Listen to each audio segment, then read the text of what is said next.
Olá, hoje é 25 de julho de 2025. Começa agora o Radar FGV, podcast de notícias sobre o Brasil e o mundo, sob curadoria do FGV Notícias e comentários de especialistas da Fundação Getúlio Vargas. Nesse episódio falaremos sobre Moraes aciona a Polícia Federal para apurar compra suspeita de dólares, inteligência artificial é usada para detectar qualidade de carnes, mais de 8 milhões e meio de brasileiros acima dos 60 anos ainda trabalham. Temos também um artigo sobre como comunidades protegem florestas. Além da nossa agenda de eventos na FGV. Eu sou Nicolas Queiroz. E eu sou Iris Machado, a repórter gerada por IA. E voltamos após a vinheta. Podcast Radar FGV.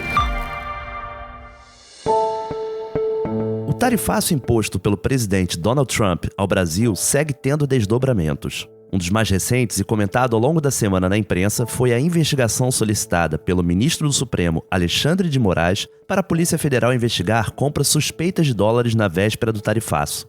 Em entrevista ao All News, a professora Heloísa Machado, da FGV Direito São Paulo, comentou o assunto.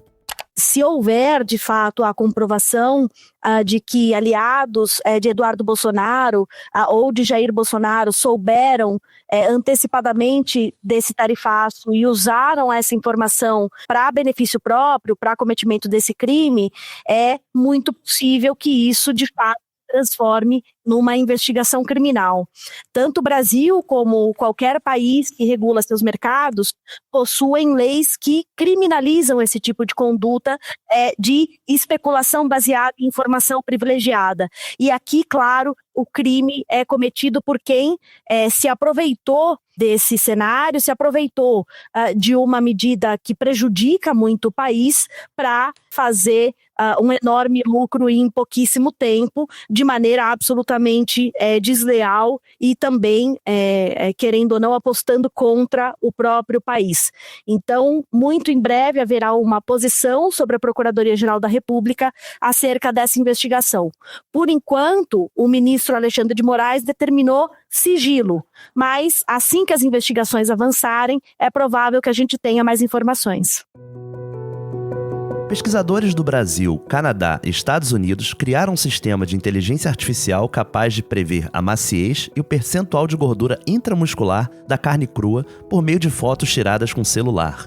Essa notícia reverberou essa semana em veículos nacionais e internacionais e traz uma nova perspectiva tecnológica para o setor. Um dos envolvidos nesse estudo, Dário Oliveira, da FGV EMAP, detalhou o assunto em sonora exclusiva para o nosso podcast. Vamos conferir. Então, esse projeto ele nasceu de uma parceria que já tem algum tempo com a Universidade de Wisconsin, em Madison, né? Eu fiz um pós-doutorado lá nesse grupo, né? No grupo do João Dória, um grupo lá de agricultura digital, de modo geral, né? Animal Science. E aí esse projeto ele veio no contexto de uma colaboração deles com a Universidade de Guelph, no Canadá também, com a Federal de Viçosa. E aí quem desenvolveu mesmo foi o Guilherme, que é um aluno de pós-doutorado lá do João. E ele estava com esse desafio aí de fazer justamente a detecção da carne, né? A detecção de maciez da carne, né? A classificação de maciez da carne automática usando imagem do celular. E aí, nesse contexto, ele queria usar machine learning, queria usar deep learning, né?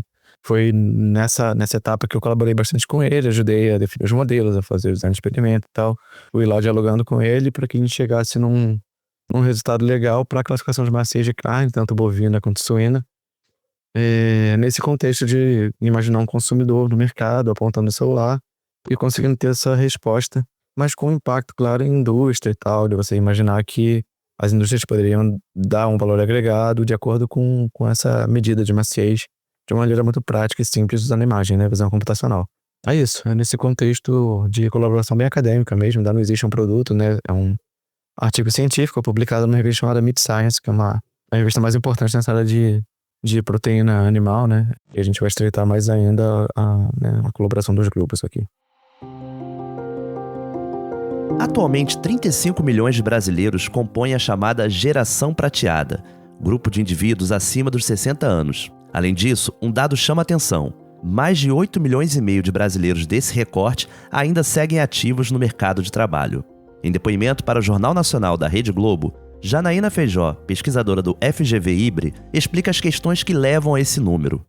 Associado a esse aumento da expectativa de vida, nós também observamos um aumento do custo de vida. Então, hoje, para você conseguir manter o seu lar, você precisa ter uma renda que às vezes não é compatível, por exemplo, com as aposentadorias. Então, o que tem acontecido é que nós temos observado mais pessoas de 60 anos acessando o mercado de trabalho, seja para complementar a renda, seja porque também se sente com as suas plenas faculdades para conseguir desenvolver qualquer atividade no mercado de trabalho. Agora recebo no podcast Iris Machado, a nossa repórter gerada em IA, especializada em artigos e pesquisas da Fundação. Seja muito bem-vinda. Muito obrigada, Nicolas. Hoje vamos analisar o tema central do artigo Comunidades Protegem Florestas, escrito por Kena Chaves, Tainá Holanda, Caldeira Batista e Wilde Itaboraí Ferreira, que destaca o papel essencial de povos indígenas e comunidades tradicionais na conservação dos territórios florestais. Muito bem. E quais os dados sobre esses agentes e esse papel proativo de proteção? Povos indígenas e comunidades tradicionais protegem aproximadamente 1/3 das florestas no Brasil, enquanto apenas 20% do total está em terras indígenas formalmente demarcadas. Quanto à proatividade, o artigo destaca os saberes ancestrais, com elevada tecnologia social, o papel de governança local e vigilância constante, além das relações culturais que enxergam o ambiente como algo vivo, sem exploração predatória. Interessante, Iris. E como fica o equilíbrio dessas ações frente aos desafios? Esse é um dos pontos mais sensíveis, Nicolas. Apesar dos resultados comprovados, as comunidades recebem apenas cerca de 7% dos recursos climáticos dedicados à posse territorial comunitária. Fica então o paradoxo. Os principais guardiões das florestas recebem menos apoio, enquanto os impactos climáticos aumentam. O artigo destaca que o direcionamento estratégico deve reconhecer e fortalecer os direitos territoriais, valorizar modelos de economias da sociobiodiversidade e, sobretudo, articular sistemas como pagamento por serviços ambientais, conhecido como PSA. E que mensagem final podemos destacar desse texto? Fortalecer os territórios indígenas e tradicionais não é apenas uma questão social, mas sim uma estratégia eficaz de combate ao desmatamento. O futuro sustentável depende de reconhecer que a proteção da floresta começa com reconhecimento e protagonismo de quem vive na sua sombra. Perfeito, Iris. Muito obrigado por mais uma análise no nosso radar. Eu que agradeço, Nicolas, e nos vemos no próximo episódio. E você, ouvinte, não deixe de conferir o link para o artigo completo na descrição desse episódio. Agora é hora de salvar na agenda os próximos eventos da Fundação. Vamos lá! Do dia 28 de julho a 1º de agosto, teremos às 9 horas o evento Applied Inverse Problems Conference, no Centro Cultural FGV.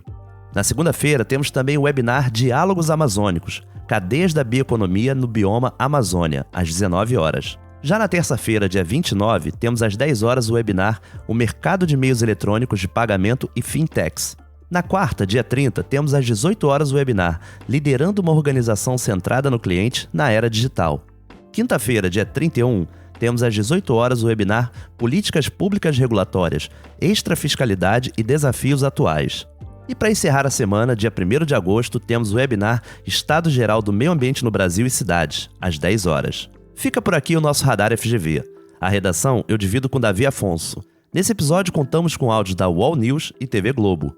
Não deixe de seguir e avaliar o podcast na sua plataforma favorita. Toda sexta-feira saem episódios novos e não deixe de conferir outras produções da Fundação Getúlio Vargas. Até a próxima!